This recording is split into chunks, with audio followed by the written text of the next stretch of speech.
आज हम जानेंगे जैनिज्म या जैन रिलीजन के आधार पर तीर्थंकर गोत्र तप या 20 स्थानक तप और उससे जुड़ी तपस्चरण की विधि के बारे में।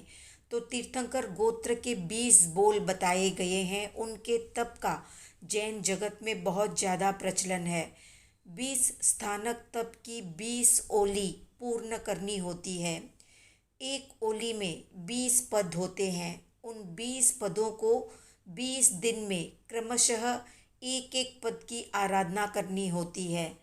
जिस दिन जिस पद की आराधना करनी होती है उस दिन ब्रह्मचर्य से रहना होता है और जमीन पर सोना होता है।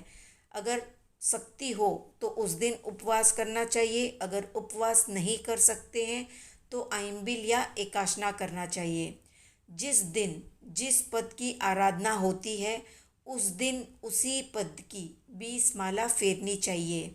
ये एक महान तप है।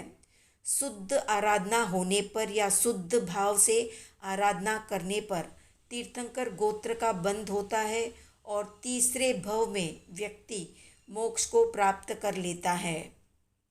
तो अब जानते हैं 20 दिनों में माला का क्रम किस प्रकार से होना चाहिए। तो पहले दिन नमो अरिहंतानम की 20 माला फेरे, तो दूसरे दिन नमो सिद्धानम की 20 माला फेरे, तीसरे दिन नमो पवयनस्स की 20 माला फेरे, तो चौथे दिन नमो आयरियानम की 20 माला फेरे, पांचवें दिन नमो थेरानम की 20 माला फेरे, तो छठे दिन नमो उवज्जायानम की 20 माला फेरे, सातवें दिन नमो लोए सव्वसाहुनम की 20 माला फेरे, तो आठवें दिन नमो नानस्स की 20 माला फेरे, नवें दिन नमो दंसनस्स की 20 माला फेरे, तो 10वें दिन नमो विनय संपनानम की 20 माला फेरे, 11वें दिन नमो चरितस्म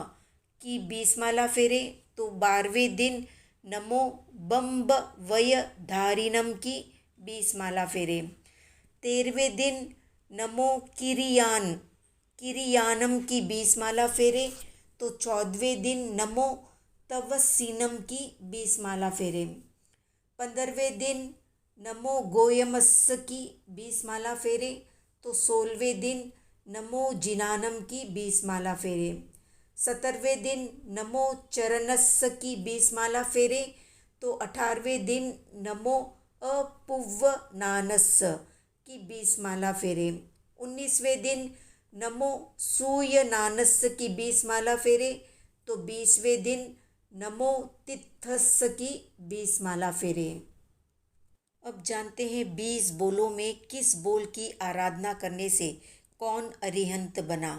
तो अरिहंत की आराधना से देवपाल राजा अरिहंत बना, तो सिद्ध की आराधना से हस्तिपाल राजा, प्रवचन की आराधना से जिनदत्त राजा, तो आचार्य की आराधना से पुरुषोत्तम राजा, स्थविर की आराधना से पद्मोत्तर राजा, तो उपाध्याय की आराधना से वीरभद्र राजा, साधु की आराधना से महेंद्रपाल राजा, तो ज्ञान की आराधना से जयंत राजा, दर्शन की आराधना से हरि विक्रम राजा, तो विनय की आराधना से धन कुमार राजा, चारित्र की आराधना से अरुण देव राजा, तो ब्रह्मचर्य की आराधना से चंद्रवर्मा राजा, क्रिया की आराधना से हरिवाहन राजा, तो तप की आराधना से कनक केतु राजा, त्याग की आराधना से नरवाहन राजा, तो जिन की आराधना से जीमूत केतु राजा,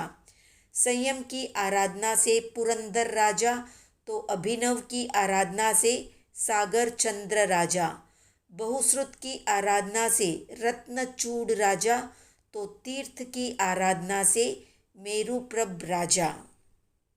अब जानते हैं तीर्थंकर पद प्राप्ति के वे 20 बोल कौन कौन से हैं संक्षिप्त में। तो अरिहंत भक्ति, सिद्ध भक्ति, गुरु भक्ति, स्थविर भक्ति, बहुश्रुत भक्ति, तपस्वी भक्ति, प्रवचन भक्ति, अभीक्ष्ण ज्ञानोपयोग, अपूर्व ज्ञान ग्रहण, श्रुत भक्ति, प्रवचन प्रभावना, दर्शन आवश्यक, शील, त्याग, समाधि, विनय, क्रिया, तप और वैयावृत्य। तो ये थी संक्षिप्त जानकारी। आज का प्रश्न है, किस तीर्थंकर के शासन में 170 तीर्थंकर, 9 करोड़ केवली और 9,000 करोड़ साधु साध्वी हुए? कमेंट में बताएं। वीडियो पसंद आया तो लाइक, शेयर, सब्सक्राइब करिए।